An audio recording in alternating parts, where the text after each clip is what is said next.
All right. Good evening, everyone. We want to thank you for coming to our edification hour where information is power. And we just want to welcome each and every one of you to today's program.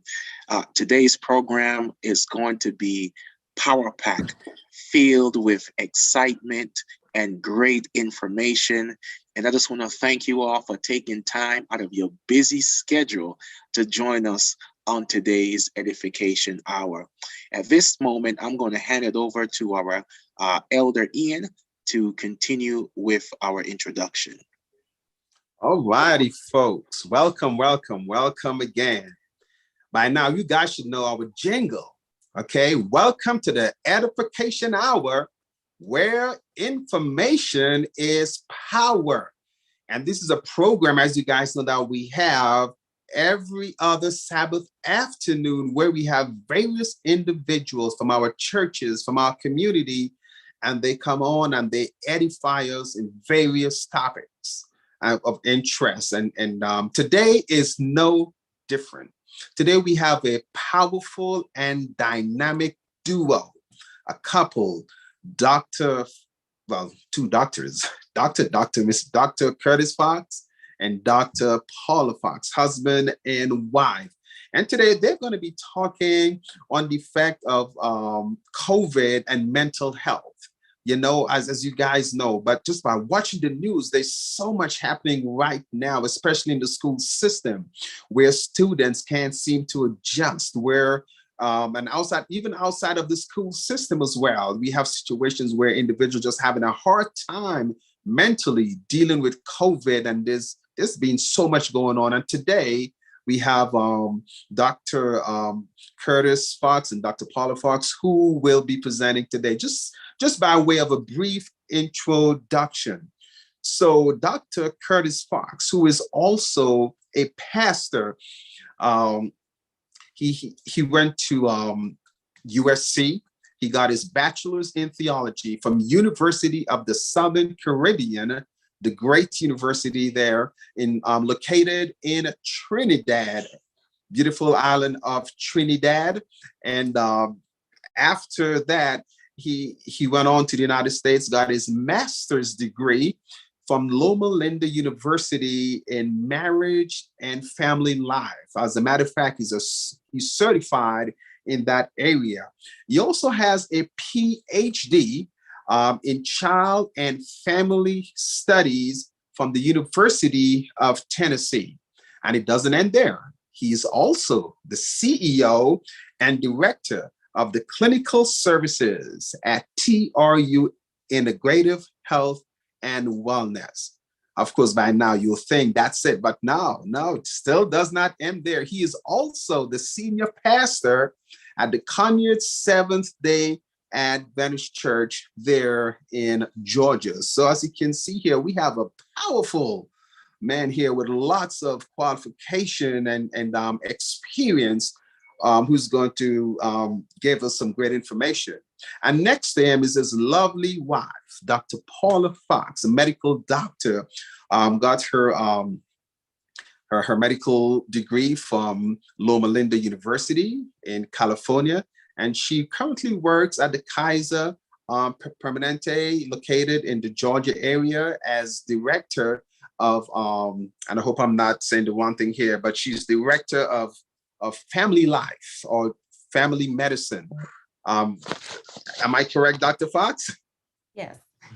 Good, I got it this time. That's perfect, good. So without any further ado, guys, I'm gonna turn it over to this powerful and dynamic couple, and they are going to edify us. They're going to talk to us on the topic of mental health and COVID. How do you maintain a balance between mental health and COVID, along with other stuff? So at this time, thank you so much for accepting the invitation to be a part of this presentation. And it's all handed over to you now. Thank you, Brother Ian.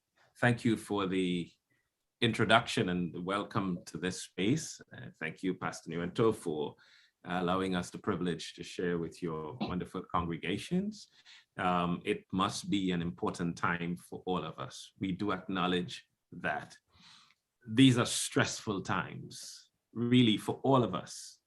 All of us have known stress, I'm sure, over the life course, and we've dealt with those stressors, I'm sure, and we have come out on the other end doing pretty well. Today, it seems like over the last couple of years, life has upped the ante for us, and we feel like we are thrown into a den of lions, and the lion of life is about to swallow us up, to devour us. And so it feels sometimes to so many, as I have heard. Now, if stress is change, and we would admit that there's been a lot of changes, have been a lot of changes all around us, it is easy to see that there is a whole lot of stress that prevails in our world and certainly all around us. COVID-19, we must say, has added multiplicative effect to the present order of stress. There is weeping, if you will, and wailing all over our world, across our nation, and in many homes, truly many homes that we know personally, and maybe our very own. And what are we seeing? That's a good question. I'm glad you asked. So we have some slides we'd like to share.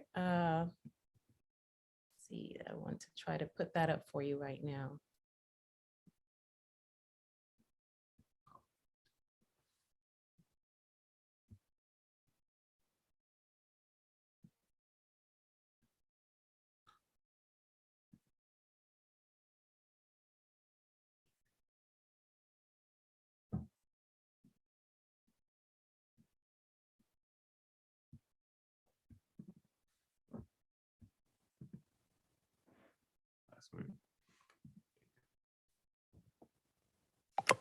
All right, just give us a moment. Zoom.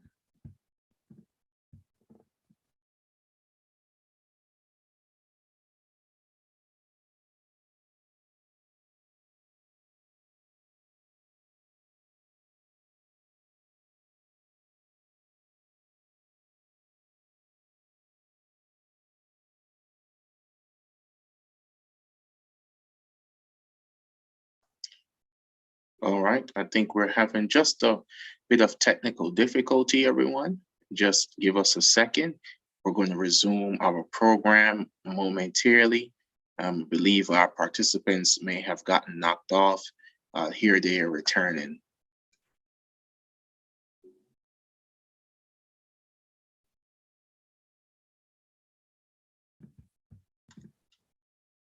All right, Dr. Paula, you are back on. Yes, thank you. Sorry about that. We had some slides we wanted to share, but it's okay. We can proceed without them. So talking about COVID-19, there has been lots of stressors or things that have brought lots of distress to folks as a result of this pandemic. And so these stresses include multiple different things. Certainly grief and loss is one of the things that come to mind. There has been a lot of death and dying and loss of family members and friends. I don't think there's any one of us that can say that we haven't been touched in some way by grief and loss. So this is one of the ways that we experience stress, certainly due to grief and loss that is happening much more closely together than usual for many of us. I think in addition to the grief and loss, I think we see a lot of economic distress on the part of many people. Economic distress as a result of work or the untenability of some people's work situations, closing down, furloughing, for example, and the ability to maybe access the goods and services that we normally would find necessary to sustain life. So there is a lot of economic impact on a lot of people and families, creating changes in their family situations, thus leading to stress. Yes, absolutely. Another way that we see COVID-19 causing distress is basically the uncertainty that it brings. Uncertainty about the future, uncertainty about life itself.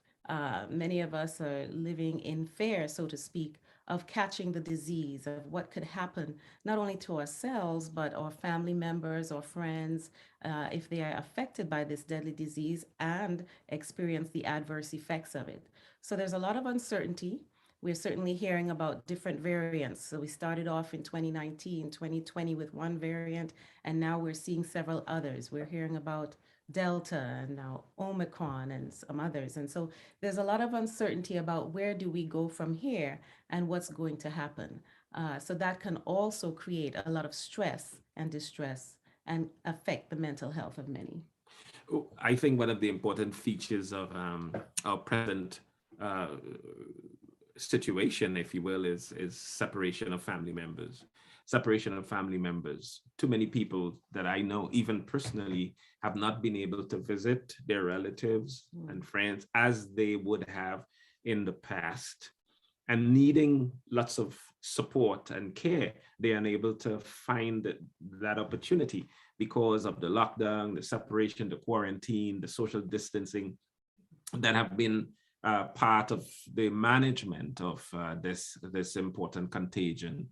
And so even in the experience of death and loss, some people have not been able to get close to their family members to give the kind of support they normally would give or needed in such experiences. So the separation of family members and important friendships, I think, have created a lot of stressors and stress for people concerned.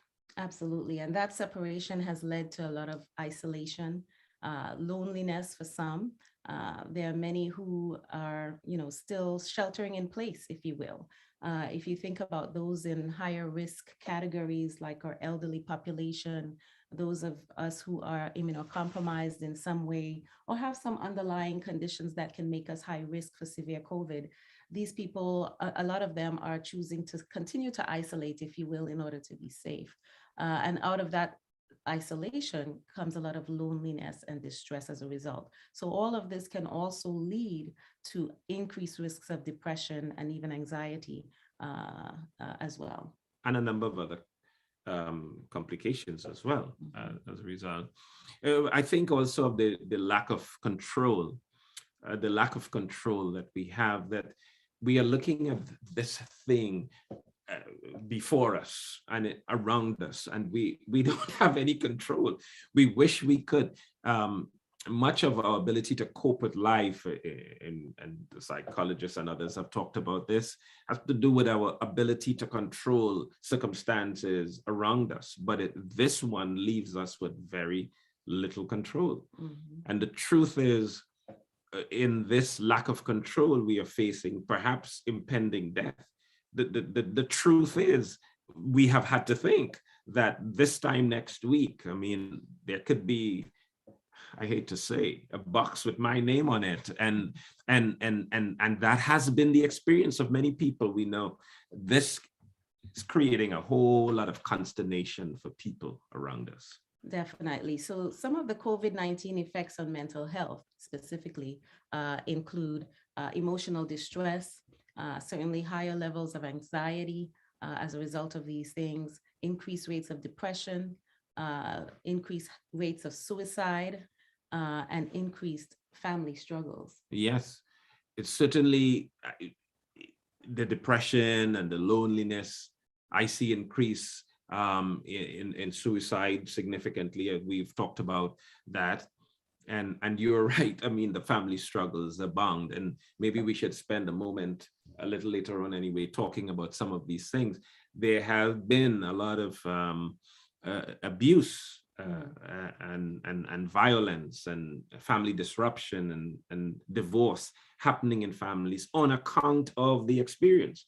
We believe people being called away from the environments of home back to home, and therefore unable in the home experience to do life together in a very cordial and joyful and loving way, creating a lot of family distress and disruption as a result.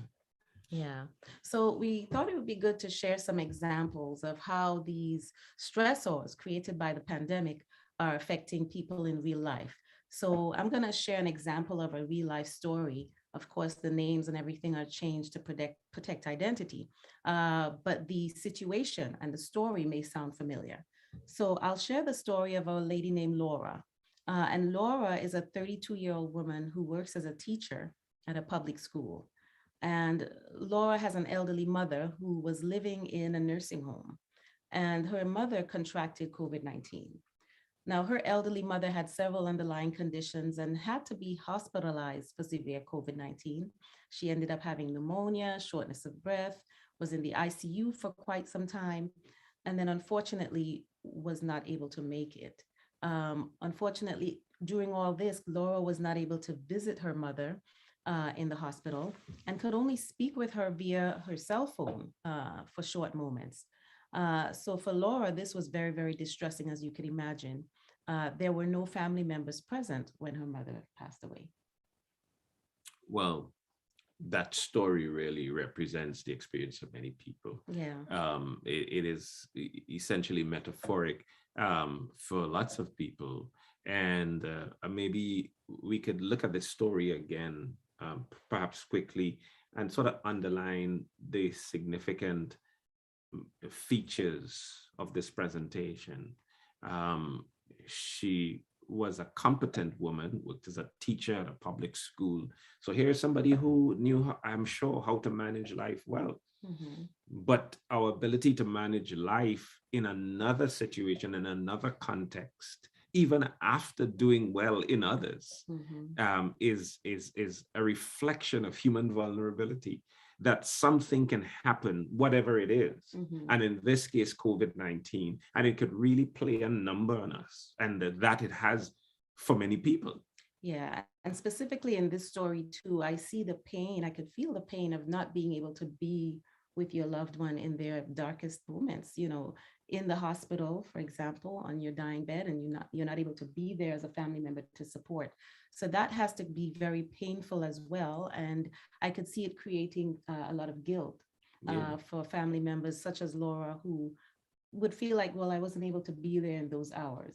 The thing about families and family rituals is that we have prescribed even ways of thinking and acting, thinking, grieving, supporting, celebrating nodal events. So when we have these predictable ways of doing it, it is, for example, maybe usually understood that in a well-functioning family, if family members are sick, others come to their assistance, to their support, right? Mm-hmm. That's what families do. Yeah. But now many people who needed that support, and many people who could give that support, couldn't come together, right, because they were not allowed to, in some cases, travel, in some cases, on account of the contagion, to come as close as they would have liked to their family members. And it created a lot of, as you said, isolation and loneliness and guilt, significant factor as well. Yes. So that's one story, but I can share another of a couple. So this is a couple, we'll call them Jim and Sharon, and they have been married for many years. During the pandemic, Jim unfortunately lost his job. He used to work as a chef at a popular restaurant. But due to the pandemic, the restaurant had to let him go. And so he was without work for quite some time. His wife worked as a nurse, and she was able to continue working due to high demands for her job, her skills and services. After a few months, though, this couple found themselves drifting apart as Jim had great difficulty finding another job. He began to feel inadequate and started taking his frustration out on his wife. So you could imagine that this caused a lot of marital discord in this marriage, not to mention the stress of Sharon's job. So there was marital discord here, and, you know, hopefully they would get help. But what this would lead to is discord and potential divorce. Yeah, I'm thinking of two words like content. There is the content of the story. It is the loss of a job. That happens to people all the time. But behind that content is a process, the emotional process in a family.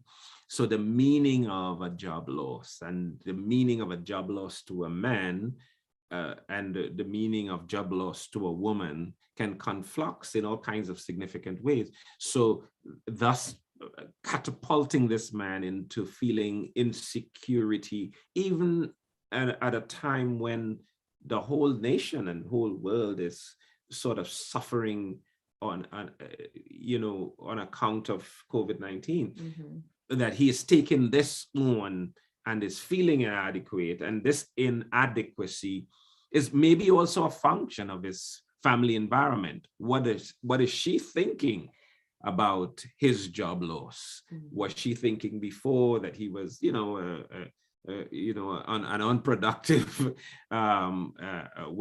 ill-prepared man for the world of work, and did they have resources? Were they able to save for a rainy day? And all these kinds of things are now coming together and creating this sense that, do I want to be here? Which can then lead to marital disruption and certainly a lot of marital anguish and pain. Yeah, and so that is certainly something that has been happening quite commonly and certainly can cause a lot of marital disruption. Well, why don't you share one more story then, and we could sort of take a look at that, and then we could move on to some other things. Sure. So the third story I'll share is about a frontline worker. So let's call her Maxine. So Maxine works as a nurse in a hospital ICU, and she has been through several surges of the pandemic and has seen a lot of patients die. Several of her co-workers have quit or taken other jobs. And so she finds herself working overtime at this hospital that is now short-staffed. Maxine is feeling burnt out and is not sure if she can keep up the pace. So she has been dealing with thoughts of hurting herself or taking her own life racing through her head. Well, some of the people that have been studied or looked at in this whole war crime or war scene, if you will, is the frontline workers. The frontline workers have been there and inadvertently to care for lots of people, some of whom were taking good care of themselves and still ended up there, some of whom were not taking good care of themselves and ended up there, therefore creating a log jam at the hospitals, the emergency rooms, and urgent cares, and other places in the hospital. And it has not been a pleasant sight. And I hope even those memories wouldn't be traumatic for you. But here is somebody who wanted to be of service to community and society, who was experiencing burnout from the experience. After all, there are only so many hours in a day, and there's only so much energy that we have. And when our energies, emotional, spiritual, physical energies are depleted, then we begin to live, we might say, on fumes. And therein lies this experience of burnout, where suddenly our inner resources seem to be caving in, and we are ill prepared to cope with the situations around us. And such was the experience of Maxine. It has been the experience of many, many people around us. Yeah, so that's unfortunate. But what it leads to, each of these stories that we've shared, is an increased amount of stress and distress, if you will. Now, stress is defined as a state of mental or emotional strain or tension, which usually results from adverse or very demanding circumstances.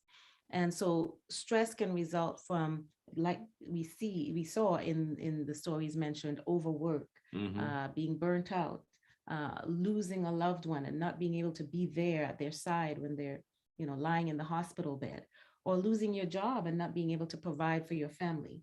And the thing is, over time, as these conditions continue to happen, and as COVID-19 continues to progress, people can really succumb to stress. Yeah. And that can lead to a lot of emotional and mental distress. Yeah. When I think of stress, I think about, according to, Hans Selye, who talked about the non-specific demands that are brought upon us, and how those non-specific demands create change. which we call stress. So stress is change.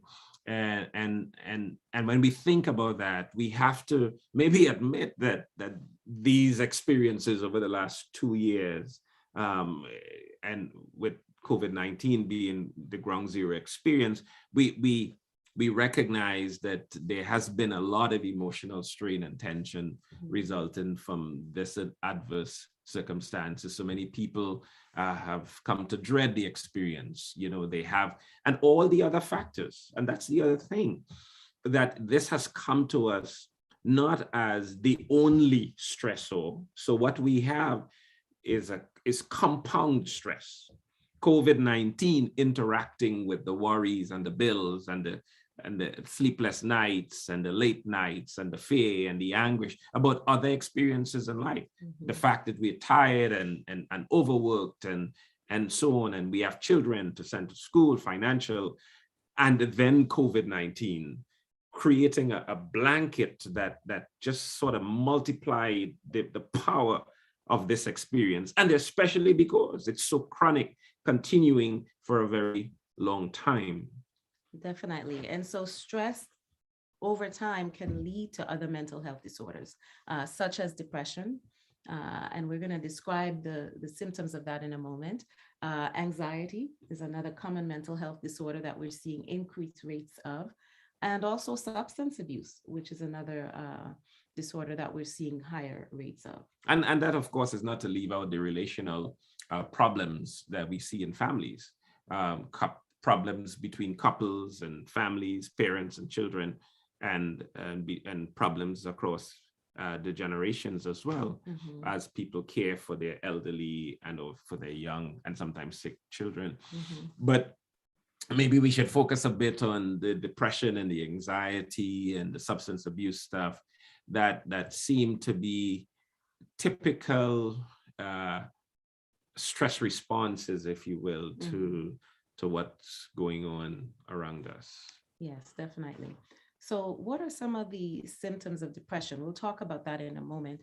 But I just wanted to share with you that over the past 2 years, we've seen an increase in the rates of depression and anxiety, almost about 30% increase. So back in 2019, according to certain statistics, there was about 11% rate of depression and anxiety, whereas in 2021, that jumped to about 41%.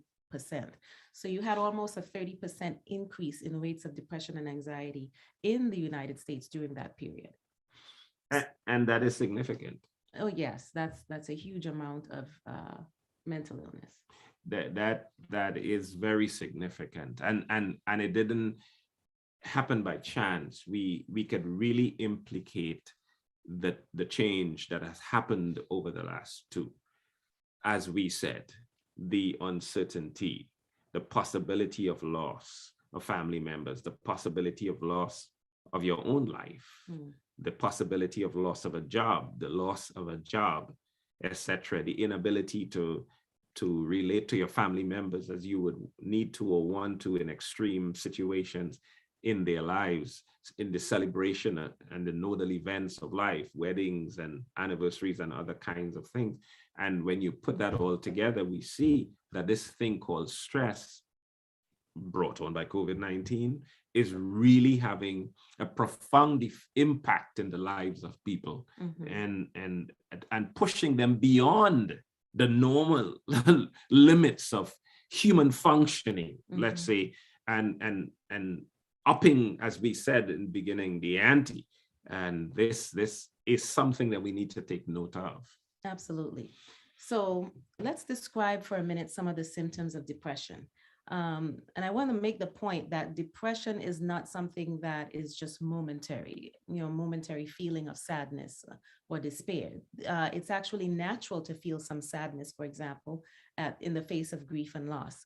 But with depression, it's something that lingers over time. As a matter of fact, by definition, for more than 2 weeks, if you have a certain amount of symptoms. And so those symptoms include certainly, yes, feeling sad or depressed for more than 2 weeks, not wanting to do regular activities that used to be enjoyable, not wanting to go to work, not wanting to do things with your family, These are all signs of Not depression. finding fun. Yeah, not enjoying them. Certainly in kids, we see more irritability. So they may not say they're feeling sad, but you might see irritability, frustration, or restlessness. Sleeping can be affected. So having trouble falling asleep or staying asleep can also be a sign. And on the other hand, sleeping too much. Sleeping too much as well. And then it can also affect appetite. So, and with appetite, you might find that either you're not eating or not wanting to eat much, or the opposite may happen where you're overeating or craving a lot of food. So those can all be signs of depression. It may also include things like experiencing aches and pains in your body, things like headaches and stomach pains that do not improve with the usual treatment. And you do several studies and you really can't find any explanation for it. That might be a sign of depression. One may also have trouble concentrating, either on your work, schoolwork, regular tasks, may have problems making decisions, remembering details with memory. You can also find yourself feeling tired, even after you slept for a long time. And then other symptoms include guilt, feelings of worthlessness or helplessness. And then one of the major ones is the thoughts that, you would be better off dead, where people think about hurting themselves or ending their life. And it's not that they're trying to do it, but these thoughts start coming and coming more frequently. Yeah, so we talk about the vegetative signs of depression or symptoms of depression. And I think those are usually more evident. Our sleep behaviors, our eating behaviors, and so on are greatly impacted. And certainly our thoughts and views about our lives. Usually people have lower sense of self-esteem, and feeling worthless, as you mentioned. And for that reason, life is not worth it, and therefore I'd be happy to go. So by some means, and people go there, we know when depression becomes acute. But it's important to note again that according to the American Psychiatric Association and certainly the Diagnostic and Statistical Manual of Mental Disorders, that depression is not just a moment. We may all feel this way, but it has to go on for a period of time, and in this case for 2 weeks or more before that diagnosis would be made. But in spite of that, yes, somebody can have major depression, but it is also true that it might be necessary to look at depression that is not major depression. So why am I continuing to feel for 4 or 5 days what I am feeling and or experiencing? Is still something that I would want to pay attention to, because I could be going there, but I want to save myself the inconvenience of getting there, because when I get there, life might feel so heavy and burdened that I may have a difficult time climbing out of it. So as I experience these feelings and emotions and desires and sometimes habits that can indicate depression, it is important for me to pay attention to it and begin to take steps toward checking them out and maybe treating them. Definitely. And likewise, I also want to describe some of the symptoms of anxiety. And I just want to point out that anxiety and depression can sometimes go hand in hand. They can be linked, if you will. But with an anxious person, they may find themselves feeling restless, wound up, or on edge. They may find themselves, like in the depressed state, having difficulty concentrating, not being able to control their mind and thoughts. They also can show signs of irritability. They can have a lot of muscle tension. And they can also have a lot of difficulty controlling feelings of worry. So just worrying about different things. The anxious person may also have trouble sleeping, such as difficulty falling asleep or staying asleep, or feeling restless even after they've slept. So these are all signs of anxiety. And there are ways to evaluate that, to see in this person if it's something that is a disorder. And again, the disorder is different from just feeling anxious for a moment. And so that's why it's necessary, if you're having these feelings, to get evaluated. Yeah, well, again, this is important. And there's been a definite rise in the incidence of anxiety and depression Mhm. over the last several years, but certainly in the COVID environment, anxiety has gone through the roof. Yeah. So we gotta understand what's going on. I think it's important to say that we can be conscious of our anxiety, or we can have conscious anxiety. And I'm making this up based on the experience that I've had with many people. But there is also the unconscious anxiety. So you're right. I may not necessarily be aware that I am feeling all this amount of distress, but when I lie down to sleep, at a time when my brain should shut down, my brain is still revving at 100 miles an hour. And so for that reason, I may have difficulty falling asleep. My thoughts are racing, and my body is responding to that with the production of those hormones that are associated with such conditions. Mhm. And therefore, life is not restful Mhm. when we are awake, and certainly not restful when we are asleep, because we are on the go way too much. Absolutely. And I just wanted to mention that there are certain populations that may be overly affected by both depression and anxiety. And these populations include certainly our younger adults or young people. There are many reasons why our young people may be more so affected. They may be dealing with isolation, not being able to be with their friends like they normally would, spending a little too much time on devices and social media, and more so during the pandemic. So our young people are definitely at risk. I would also point out that our racial minorities and ethnic minorities are at higher risk of suffering these mental illnesses as well. And quite usually the case as well, even pre-COVID. But again, COVID has increased that impact for them. Yes, racial and ethnic minorities may be referred to people who have not bought into the power structures of a society, marginalized, are less, more likely to have jobs that are displaceable, for example, and not recession proofed. And for those reasons, in addition to educational attainment and so on, are more at risk usually for, and certainly discrimination is one of those factors. So when you add all the factors together or multiply them, you see that racial and ethnic minorities seem to have been affected even disproportionately Yeah. In the pandemic. Absolutely. Another group that I would point out are our essential workers, and that would include several of our workers who just, have to be out there.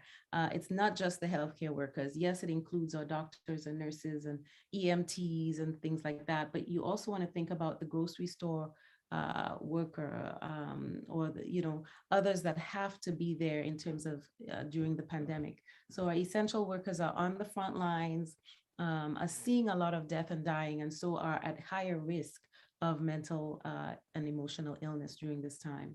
Yeah. So I go to work, but I go to work because I must be there. I'm required to be there. I go to work because I need a job.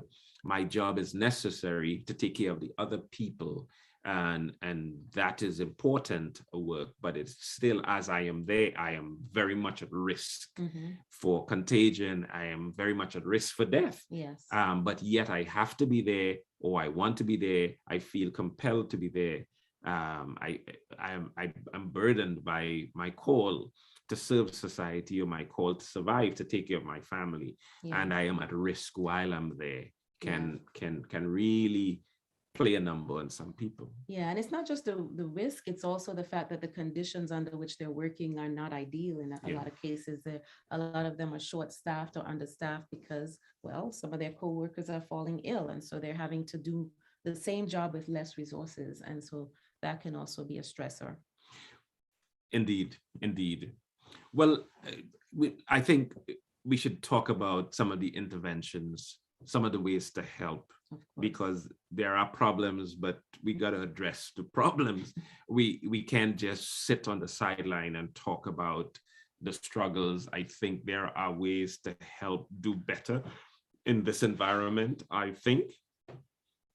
Wouldn't you think? Yes, absolutely. So we're going to talk about a few ways that we can intervene or even protect ourselves against mental illness in these difficult times. So we're going to talk about the importance of medical consultation when necessary, therapy or psychotherapy and the importance of that, something called reintegration, which will describe emotional support and then spiritual support. Sure, why not? So why don't we start with the medical consultation? A medical consultation. Okay, there are times when people come to me for some therapeutic encounter, and because I am aware that some of the problems that people can bring in, even to a psychotherapist, have some kind of medical, physical underpinning. This is, we say physiogenic, right? Then I am aware that as a psychotherapist, I should not be just a doorkeeper, pretending that these conditions may not be associated with somebody's physical health and well-being. And as such, I don't want to hold this problem to myself. I want to also engage other people around us in this community of care who would do a better job, perhaps, at making an assessment as to the physiogenic conditions and or possibilities of cure associated with this. So I would want someone, even who is experiencing depression, to have a medical consultation for more than one reason. One, a doctor may assess their hormonal levels, for example, that I cannot assess in my office.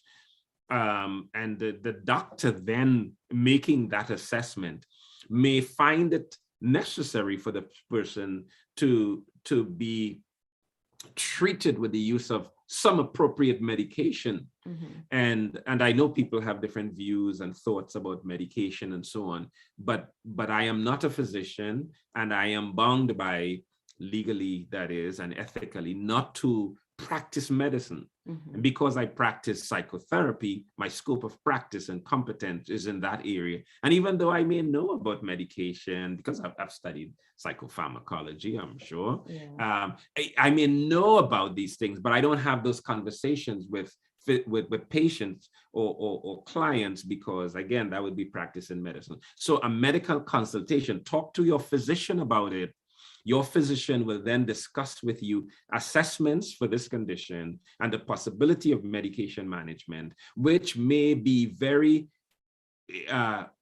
useful in affecting the body chemistry associated with mental health conditions such as depression and anxiety. Yeah, I agree. And I would say, as a medical doctor, that, there are several other conditions that can mimic depression and anxiety. That's right. And so we can't just assume that because somebody is having some of the symptoms of depression that they're depressed. Believe it or not, as a physician, when somebody comes to you with symptoms like fatigue and not sleeping, etc., there are certain medical tests that would need to be done. We would need to make sure that they're not anemic, for example, that their thyroid levels, which is a hormone in the body, are normal. So there are certain things that you'd want to check and make sure that there isn't some other reason, something that is treatable, that is causing those symptoms.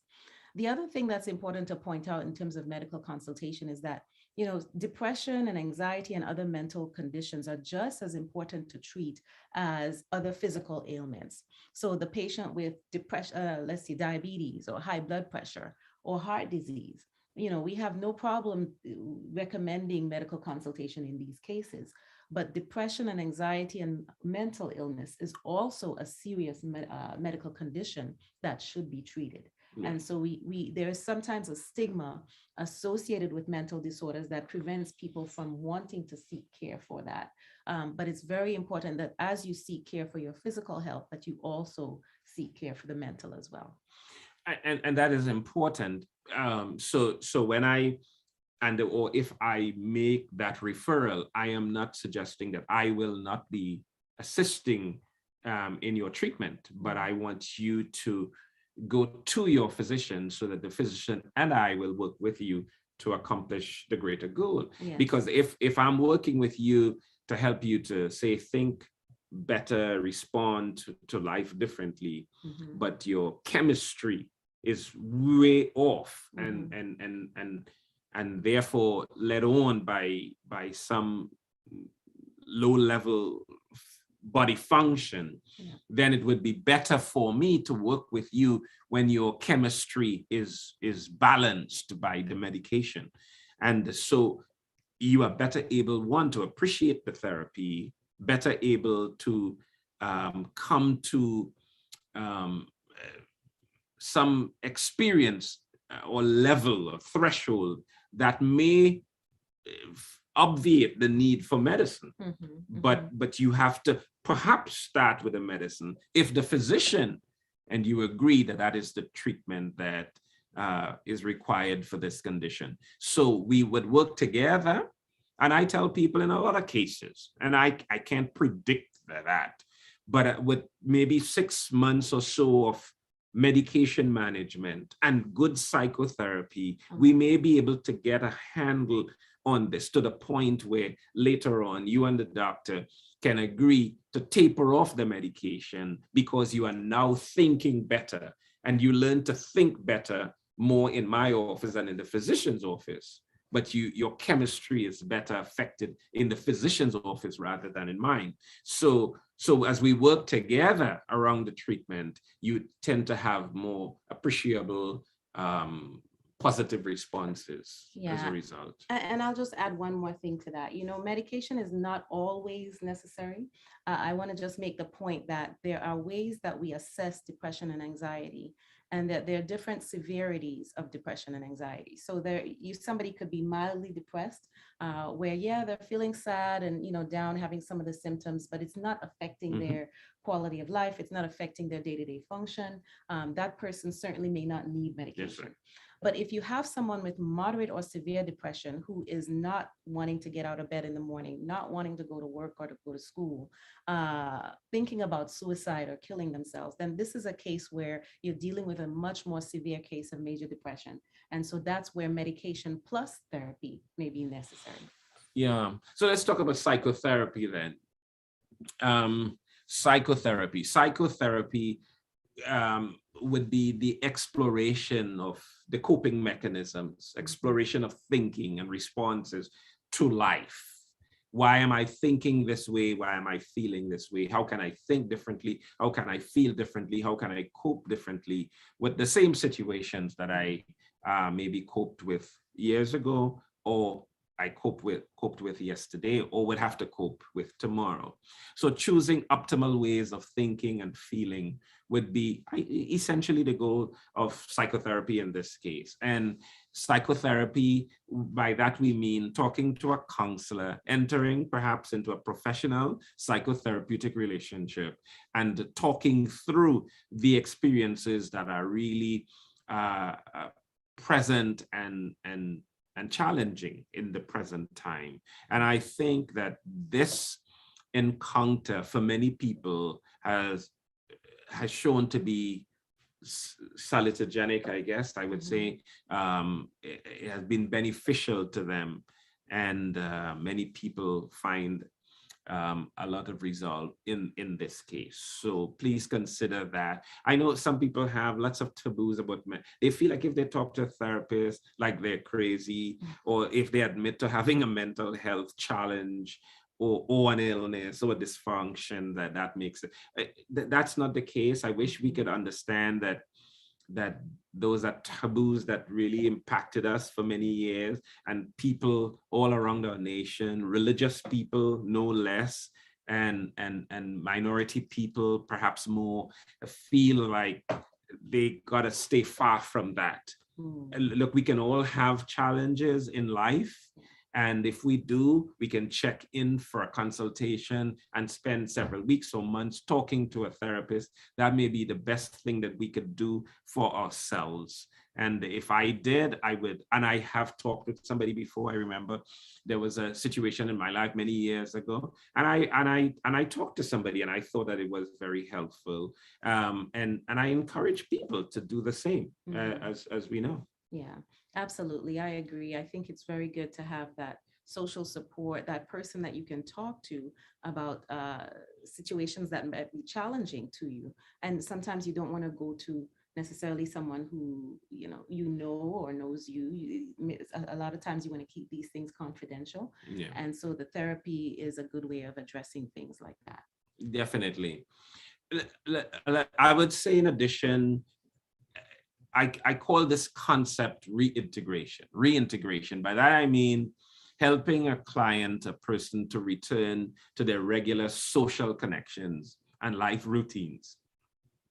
What happens with a lot of these challenges is that somehow we are taken away from the people around us, from our social environment, our social connections. And COVID-19 has done that for us. Yeah.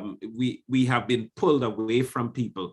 I'll tell you a story. I think I shared this with you. One of my friends, and I knew her to be somebody who talked and laughed a lot, and was always like happy and jovial. But when she came down with COVID, people were keeping their distance from her, and they should have. But as they did, they brought stuff and put those stuff at her door, and rang her bell and ran away quickly. And as she got those things, which were good and loving experiences she had there, people caring for her like that, but just the sense that people were isolating from her, Yeah. and putting good stuff at her door and running away, made her feel a kind of abject loneliness and isolation that preponderated the experience of depression for her. But I should maybe also say that she did have some family loss in the past, the loss of a mother, the loss of a father, then the loss of a husband, through divorce, that maybe all came together in this isolation that she was feeling. Yeah. So in addition to all the above things that we mentioned, such as a medical consultation, which I encouraged, and a mental health consultation, which I encouraged, I reminded her at this point in her life, when she was feeling the depth of isolation and loneliness, that she needed to actually begin to reintegrate. In other words, to call some of her friends again, to visit some of her relatives again, to go back into the atmosphere again, and walk and run and exercise, to go back to some of the usual life routines in order to come out of the experience that she was in. Yeah. And I noticed that as she did that, she began to report that she was feeling a lot of alleviation from those problems and pain. Definitely. Would you say that's similar to those of us who go to church, for example? Reintegration in a sense would be like going back to church like Yes. you regularly do, and having that fellowship and community that the church offers. And that is so big. I mean, look, as a pastor, at this point, our church is open and I would love people to come to church and so on. But I know full well that is not just for me and for the fact that I am preaching that I want people to be there. I know that at this time in the lives of many people who have been pulled away from the social, spiritual environment of church, that what they need more than ever is church, to be around people again. Yeah. Yes, certainly they have to consider the safety issues associated with that, and really do their best to keep themselves safe, even in those environments. But more than ever, they need to be in fellowship with people. And I see it. I have talked with countless people who were doing well emotionally and psychologically, but who over the last few years have began to taper downward in terms of their emotional experience. Yeah. And what they need is encounters with people again. I tell people, one of the things I do on a regular basis, if I am home, one of the things I want to do at least once a week is to go to the mall. I know that sounds different for a man, I guess, but I say the mall or Best Buy, right? So I would get ready on a Sunday and I would go out and walk around for about half an hour or so. I don't have to buy anything. So here, I'm not indulging habits like that, but I just have to be around people a bit. because I feel a lot of energy being around people. And a church does the same kind of thing for me. So I want to say that reintegration is really important. Let's move on. Absolutely. So speaking of church, why don't we tackle the subject of spiritual support at this point? Well, spiritual support is crucial. Absolutely. So spiritual support can come in many different ways, but we want to touch on some of the biblical, if you will, prescriptions for preserving mental health and wellness. And so the first one I would talk about is that of prayer, right? Okay. So prayer, as we know, is talking to God and communing with our Savior and our Lord. And there are many, many benefits to prayer. As a matter of fact, the Bible says a lot about communing with God. It says that we should pray without ceasing. 1 Thessalonians 5 and verse 17. Verse 16 says, rejoice evermore, pray without ceasing, in everything give thanks, for this is the will of God in Christ concerning you. And so there's a lot of admonitions to us to commune with God. We also see in Steps to Christ, one of the books that we love reading, it describes prayer as the opening of the heart to God as to a friend.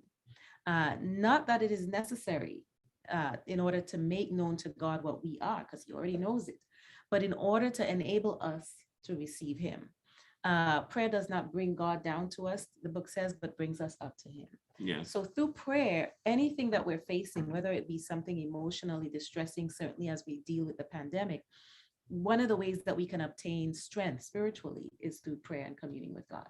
Yeah, the Bible says, it's Luke 18:1, it says, he spake a parable unto this end, that men ought always to pray and not to faint.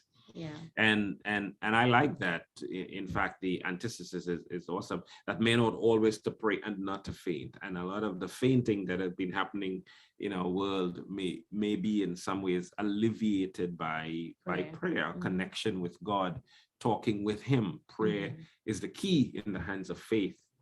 Ellen White says that unlocks heaven's storehouse, where there are treasured the boundless resources of omnipotence. And we really find omnipotent power when we access the prayer experience. Absolutely. And along with prayer, fasting at times is also necessary.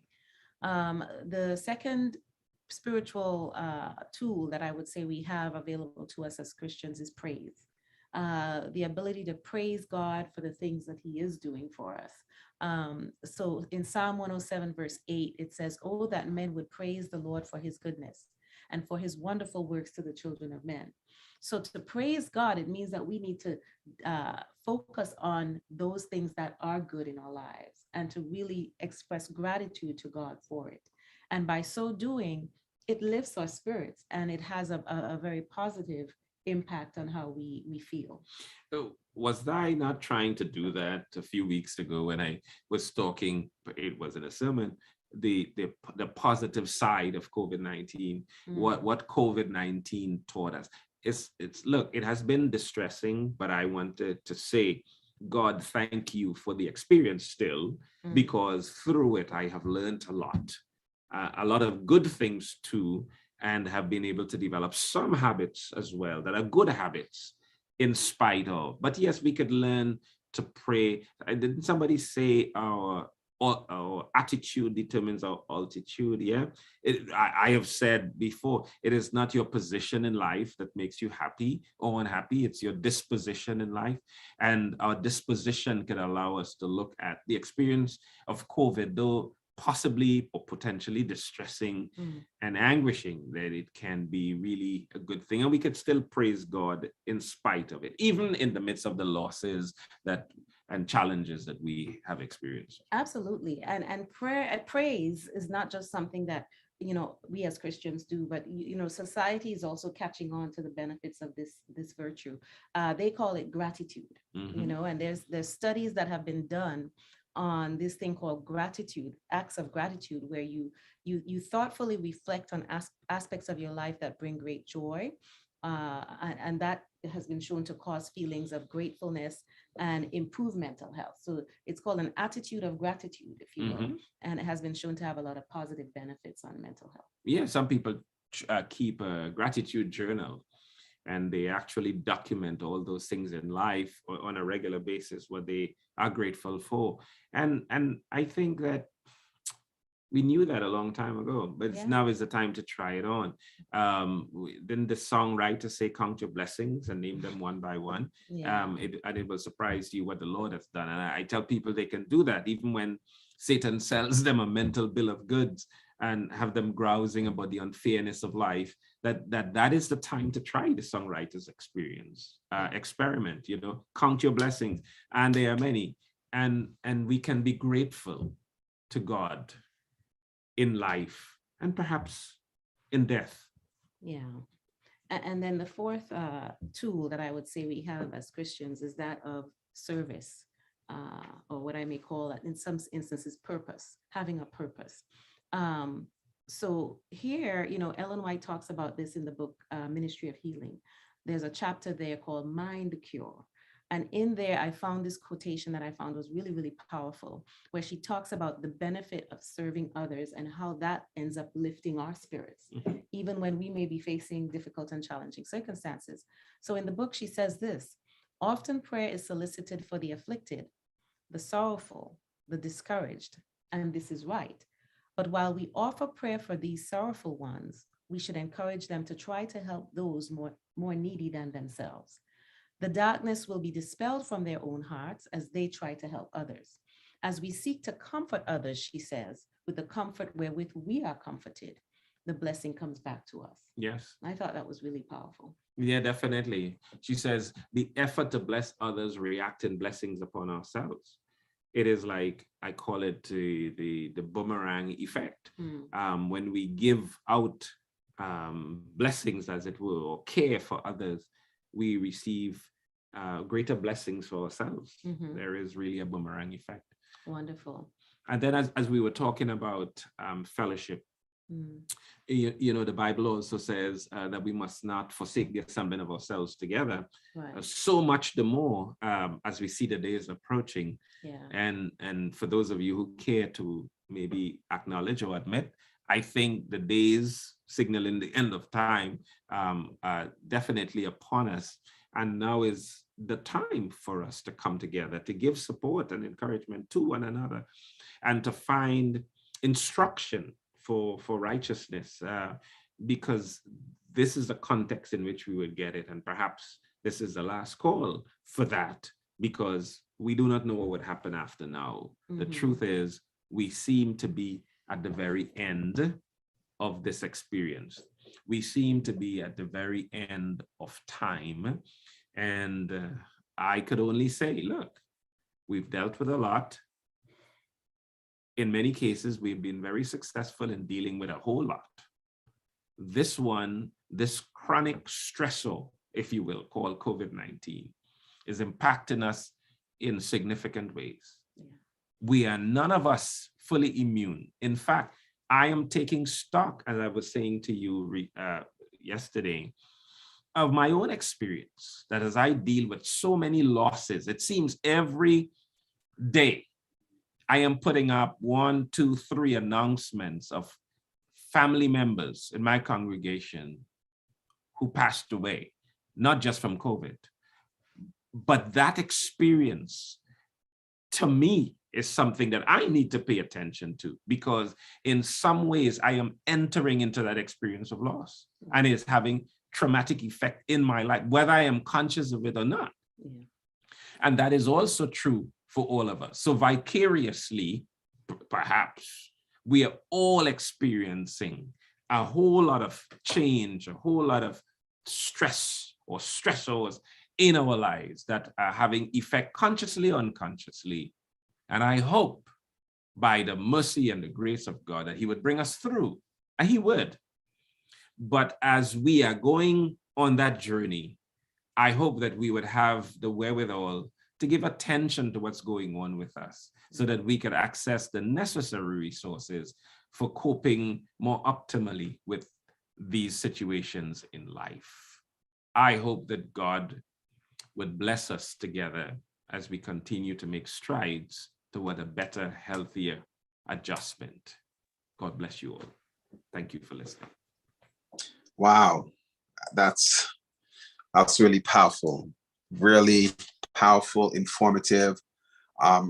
For our viewers online, I just want to, remind you that if you have questions, you can ask your questions in the chat, and I've seen, one or two popping up, but you can ask your questions in the chat for those of you who are watching online, Facebook or YouTube, and those questions will be addressed. So with that being said, I have a question here, and it's about medication.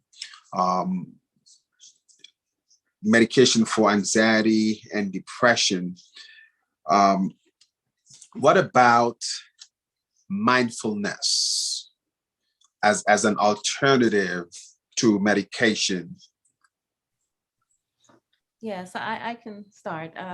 Certainly, mindfulness is one of the tools that is available in terms of achieving a better, healthier mental state and status. But like I said, the indication for medication comes in depending on the severity of depression or anxiety that the person is experiencing. So, for example, when I assess a patient with depression or anxiety, if they are, and there are tools that we use to assess it, right? Questionnaires. And so we can tell if somebody has mild depression, moderate depression, or major depression. If you have someone with major depression, it means that person is on the verge of suicide in some cases. And so if all I do as a medical doctor is prescribe mindfulness, I might be not doing enough, right? And so it's not that you can't advocate for mindfulness. It's certainly part of the treatment regimen. But in certain cases where you have major depression and somebody on the verge of suicide or on the verge of just not being able to function in society, you need something more. And again, we don't come up with this diagnosis just by chance. If this person has been experiencing symptoms of major depression for more than 2 weeks, some cases it's months, some cases it's years, then you want to intervene in such a way that it will be most significant, most effective, so that you can bring them back to a place of functioning. But I am aware, I think, Elder Ian, that the person is asking about mindfulness as a Christian, perhaps, in our tradition, what views we might have of that. Because when we think mindfulness, for some people, it's yoga, right? Mm. And that kind of yoga philosophy is not always the one that we tend to promote. But I maybe don't get into that too much, but I don't particularly go there in the way in which those things are prescribed for myself. But if mindfulness is relating to your thoughts and your feelings and becoming aware and learning to control them, which is in some sense what's going on here, then I think there may be appropriate ways to engage that, and that there are exercises that people can use. But I don't prescribe some of the other things that some people prescribe, but I'm not here to say that it's sinful, but I will have to consider what the philosophy behind those things are. I just thought I would say that. I got a question as well. I want to thank you so much for bringing up the point about seeing a therapist. I think as well, coming from the islands, there is a stigmatism. Let me speak for myself in my community of talking to other people about your business and any type of mental challenges that you may be having. To divulge those things, you can perhaps be viewed as weak and not strong enough, and some of those things. I myself, as a professional, I have utilized a therapist throughout my career. I feel that it has been beneficial, especially being a pastor. There are not too many people that I can talk to. And also because of how people view your position, right? Yeah. Not that we're perfect, but it may not have a positive effect. And so having that type of safe place, knowing that it will stay there, has helped me throughout my ministry, throughout my life. And so I appreciate that particular point that you brought out. And I pray that people will utilize that resource and not fall into the belief system that you are less than if you do that. But here's my question now. Sorry, that was more of a statement. My question is, because we talked a bit about COVID and the impact economy wise and all those things. How much, and I'm sure you, I don't know if how, how much you can pinpoint a actual statistic, but how much of this COVID do you believe have contributed to the increase of perhaps divorce during this 2 years? And also, how has it related to perhaps crime? Well, let me see if I can touch on some of the sensitivities you raised, Pastor. And thank you for the openness in the previous statements that you made. I think that helps to debunk some of the myth in our community. I think mental health treatment is a good thing and we all need it. If I got a cut on my hand, I will get treatment. And if I get a cut on my spirit, sometimes I need to attend to that as well. Here's how I talk about this sometimes. Social distancing is not new. This is how I talk about it sometimes, to make the point. But before COVID, many of us were socially distanced from our families. We were out there at work, at play, in the malls, doing stuff. And the fact that we were away from our families allowed us to survive. When COVID-19 came and they said, everybody leave work and play and the malls and go home and shelter in place, it brought people back into spaces that they were ill prepared to live in. So that husbands and wives who were really distant from one another now had to be close in the same quarters, but they didn't learn before to talk and share, to share their space, to share their time, to share their beds as much as now they had to because of the fact that they were sheltering in place. So that exposed a lot of the problems that people had. Their problems with communication, problems with sharing their space, problem with enjoying life together, cooking and doing stuff together. And that exposure created an increase in family violence because they had to fight it out. They pulled each other's hair out. Parents and children couldn't get along because the parents were not only parents, the parents were teachers. Your office was your dining room table, perhaps. And so you were always at work and at home at the same time, and you were experiencing conflicts in your roles and the role burdens. And so all of these things impacted people. And then some said, I can't stand this, I'm going, and they left. And that was the experience on the family side as well. There was another point you asked, was it about work? Crime, yeah. Crime. About crime. Well, I can't speak to the crime so much. I could speak more to the crime at home and the incidents of family violence and stuff like that. But the crime on the outside, I'm not fully aware of any statistic that showed that for that reason there was an encounter, except if I had to make an assumption, it would be that the scarce resources that people now had led them to going into other places to get stuff that they couldn't afford or that was not available to them. But other than that, I cannot speak to that. Thank you. Yeah. But so for the crime part, I know at least here in Colorado, Aurora, Colorado, there have been an uptick in crime among teens, and it is believed the reason that has happened because of the fact that they were shutting for so long, and now they're out.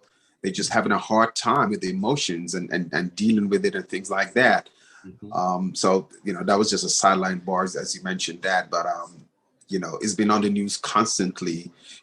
How the the crime rate among teens has been ridiculously high now Yeah. that schools are open and things like that.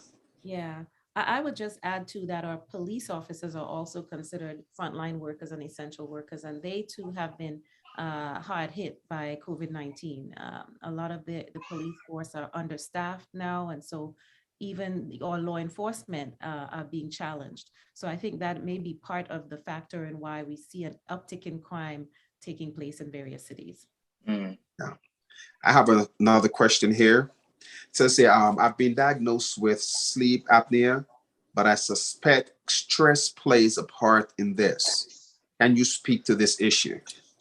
Well, let me talk about it a little bit first. I'm sure Paul has. Okay. Sleep apnea is associated, well, is essentially oxygen desaturation at the time of sleep.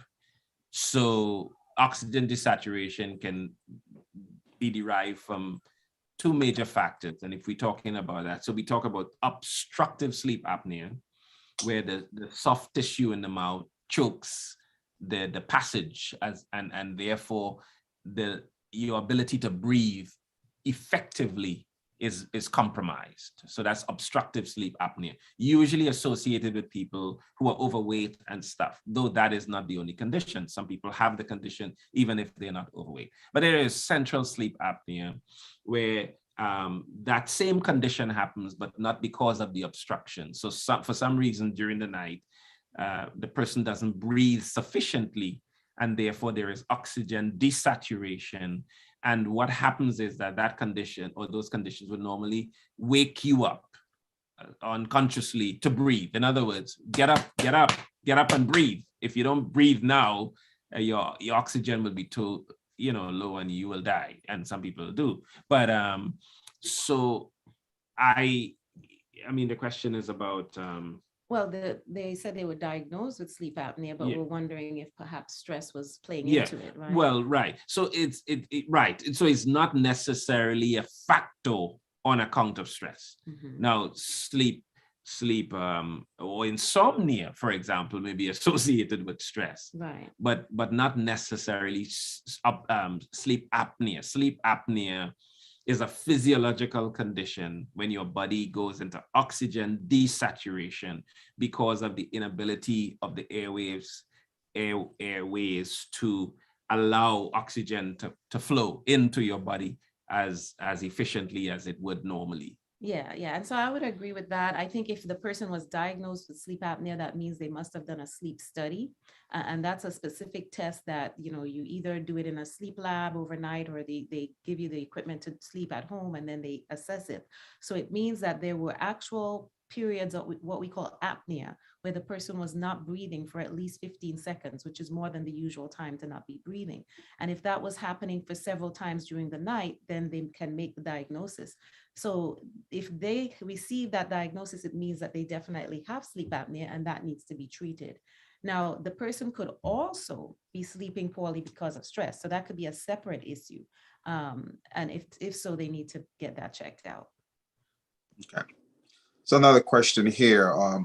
If a person is diagnosed with anxiety, would you recommend that they go forward with a diagnosis for depression? Interesting. Not necessarily. Now, the two can be closely linked. Comorbid. Right. So somebody who's anxious could also be depressed. But there are clear cases where somebody just has anxiety disorder. And just to be clear, anxiety disorder is kind of an umbrella term. There are different types of it.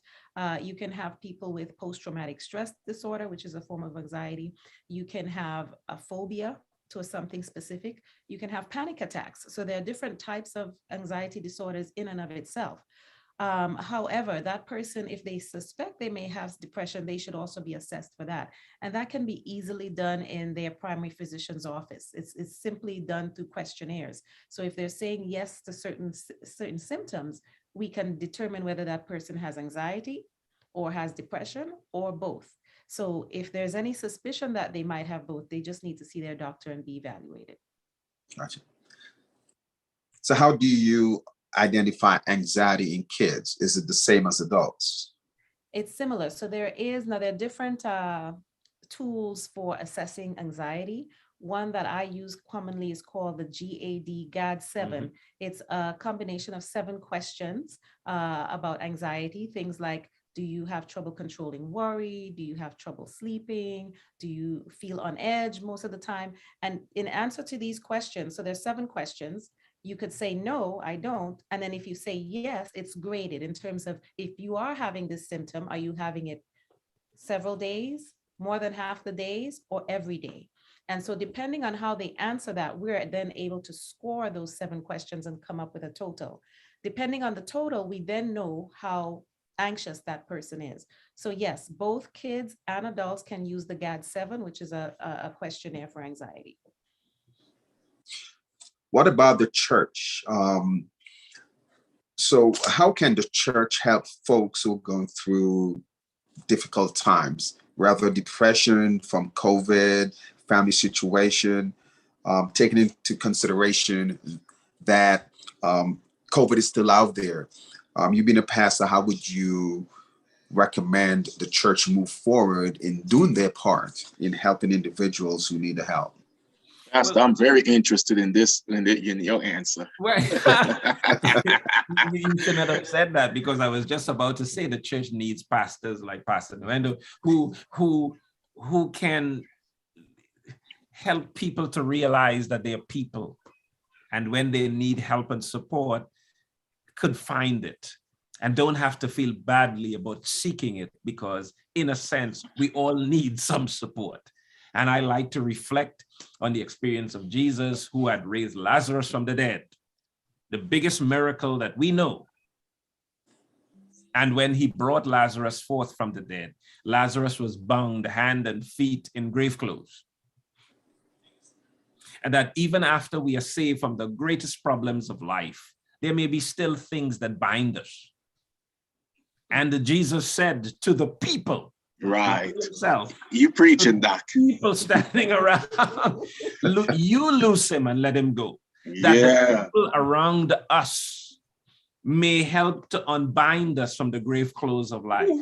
And that if we do community right, church right, we could really be a blessing to others, instead of standing on the sideline and being critical or thinking that we are better and that we don't need some help and we don't need some support. And if we get that right, pastors, then the church becomes a fellowship, an authentic community where people can really be a blessing to one another. We all need the help of others, and we need the prayers of those we love. So the church, if we could educate the church to be more aware of that, take all the problems, hang them on a line, you take yours and I take mine, that all of us have our issues, our struggles, and look, none is exempt, and we all can cope well, and we all can, in another situation, cope poorly. I tell people, don't boast about how well you coped with past situations, as if that is how you will cope with another. Because something, and even seemingly small, could happen in your life right now, and you'll be walking down the middle of the road, and people would be surprised, and you wouldn't know anything about it because you'll be out of your mind. And it has happened. So pray don't find fault with the man who walks or stumbles along the road. There might be tacks in his shoes that hurt. You don't judge him or her until you wear his or her shoes. If we could get that, church will be a better place. And I really believe it with all my heart. Question regarding the COVID-19 and mental health. I've heard that people who have had COVID, after they have recovered, they have been experiencing some level of brain fog. I don't know if that's the appropriate. So how has the actual virus affected one's physiological mental makeup or impact mental health in that regard?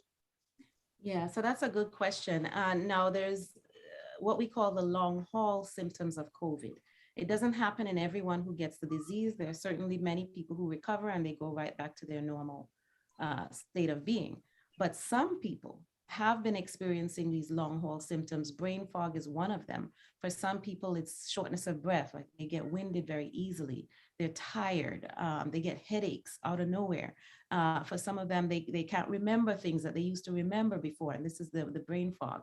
And it's been lasting for months. So there's actually a new diagnosis now. We call it COVID long haul COVID.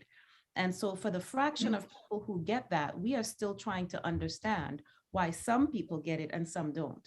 And we don't fully understand that yet. There's lots of research going on about it.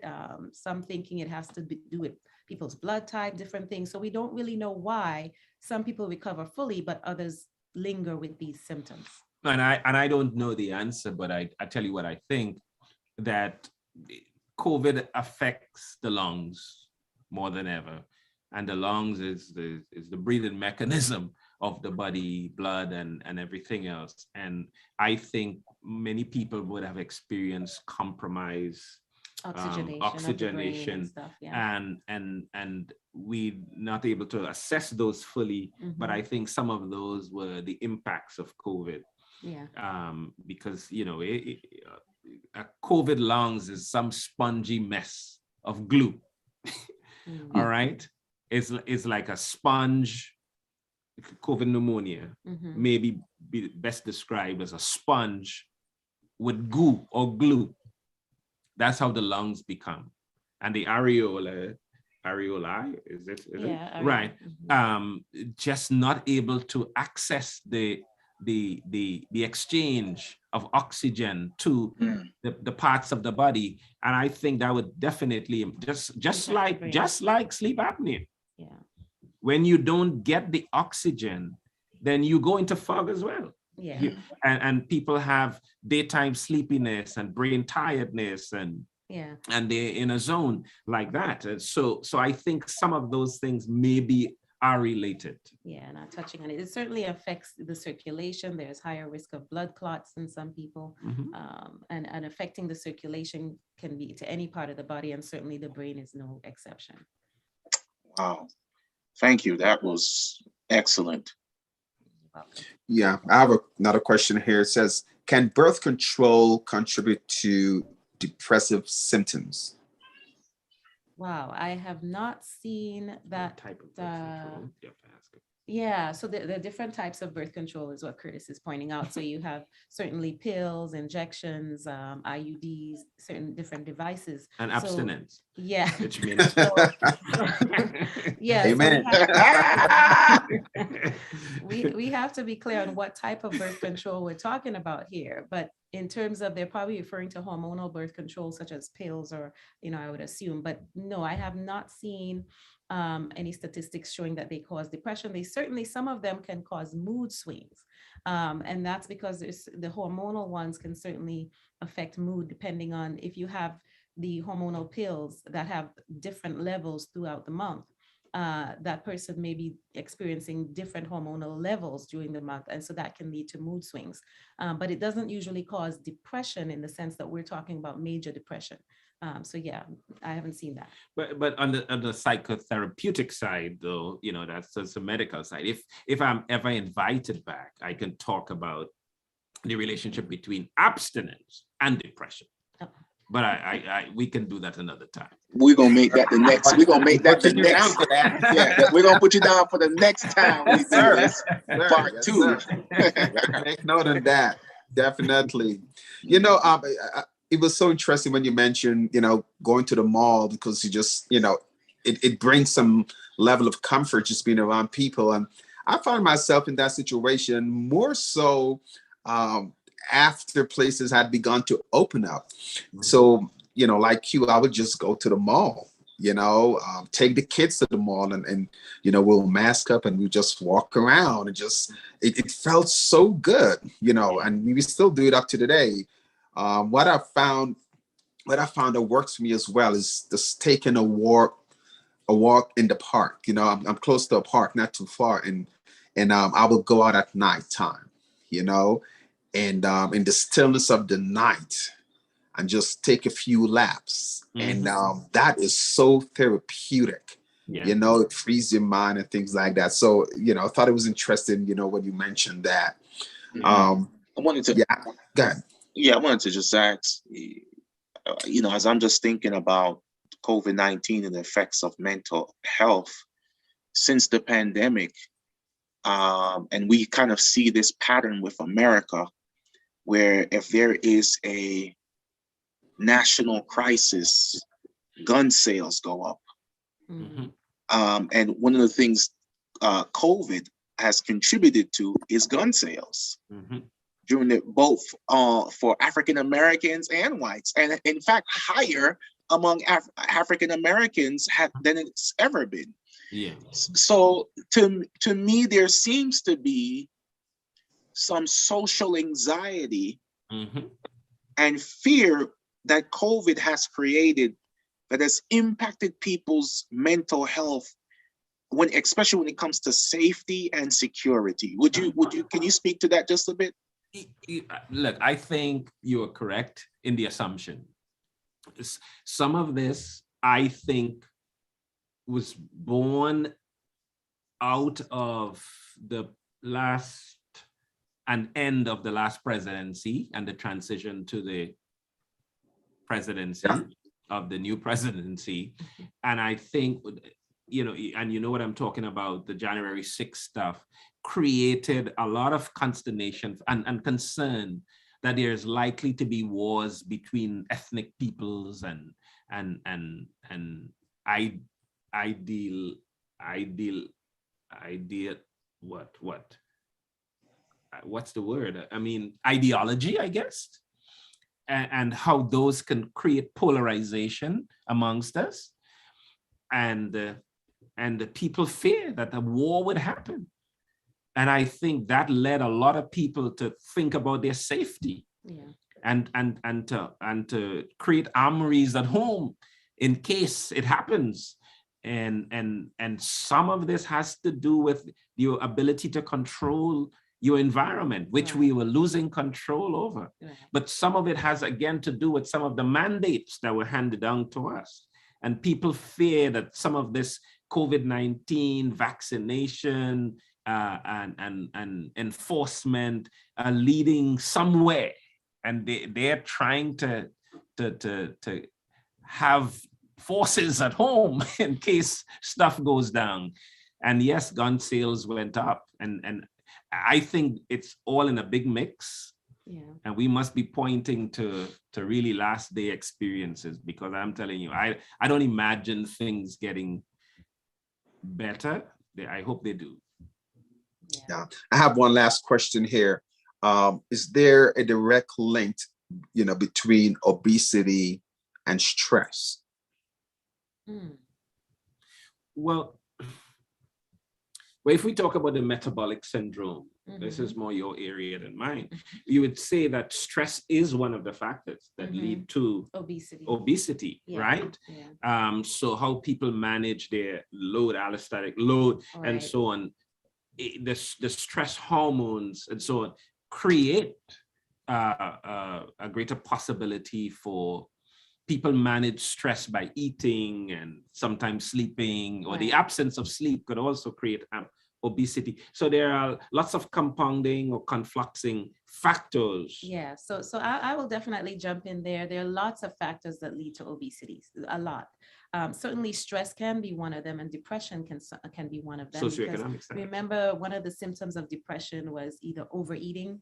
A lot of patients with depression tend to have cravings, and so that can lead to them gaining weight.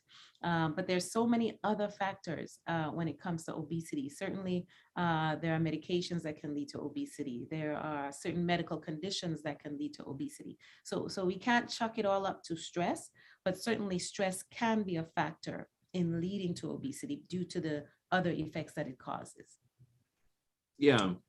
And just to say, I have a friend who has a lot of stress about her obesity. Because for many years she's been thinking that she needs to change this, but doesn't have enough internal willpower, fortitude to do it. So she's getting bigger and bigger and more stressed. So that's why I say the effects are usually a conflux. If we lose weight perhaps and feel better about ourselves, we may feel differently too. So one could cause the other could cause the one. Okay, I see one. I guess we just take one last question. Preacher, can you do that? See, one just came in here, and I would just ask, that last one, and after that, we just, shut it down. Let me just read this question here. It says, how does the vaccine affect a woman's menstrual cycle? Heaviness and cramping on going to the point where they fear to complete vaccination. Wow. So it sounds like, it sounds like this is a person who probably had an initial vaccine and experienced these symptoms, and now you're afraid to get the second one. That's what it sounds like. Yeah. Yeah, there has been no data or evidence that shows that the vaccine changes one's menstrual flow. So certainly if that is happening, what I would encourage this person to do is report that to the CDC. And there's a way to do that. Most of us who have been vaccinated have been able to report any side effects or things that we feel are side effects to the CDC. There's a app, I believe, that we were able to download and report any adverse effects. And what they do is they look to see if there's a pattern, right? If there are other people reporting these symptoms. I have not heard of that being a side effect. All right. But that is something that I would just encourage that person, if it's happening, that they need to see their either primary care doctor or OB/GYN if it's ongoing. I would not let that be a hindrance to getting fully vaccinated because the risk of getting COVID and of dying is greater than the risk of an irregular period or an irregular cycle. Okay, so definitely go ahead and complete your vaccination. If you're having menstrual issues, see your doctor. And just a vaccination plug, we're doing vaccines next Sunday, the 5th of February at our church. So those who are watching, please come on by. You can get either your first, second, or booster shot. Wonderful. Good. So with that being said, we'll end here. We'll even look to see if there's more questions. But again, once more, this presentation has lived up to our purpose. Okay. Again, this is the edification hour where information is power, and we have been edified today. I can attest to the fact, just from the questions that are coming in and the comments. I'm even getting questions on my text as well. Individuals have been edified, they look forward for these programs. And today's program, as I had anticipated, was going to be a power-packed program. And indeed, it has been. So at this time, I just want to thank you both, Dr. and Mrs. Fox, for coming on and edifying not only the members of the new community and Boston Street Seventh-day Adventist Church, but our wider Facebook and YouTube followers who have been watching as well. Pastor Winter, do you have anything you'd like to say in closing? Well, just want to say thank you again to everyone and for coming here tonight. May God continue to bless you as you continue your week. And we pray that this information continues to be a blessing. With that, we can have closing prayer and conclude. Father, we are so thankful for this opportunity once again, for edifying us. Continue to bless God's people. Help us to be healthier, both spiritually, physically, and emotionally, and mentally.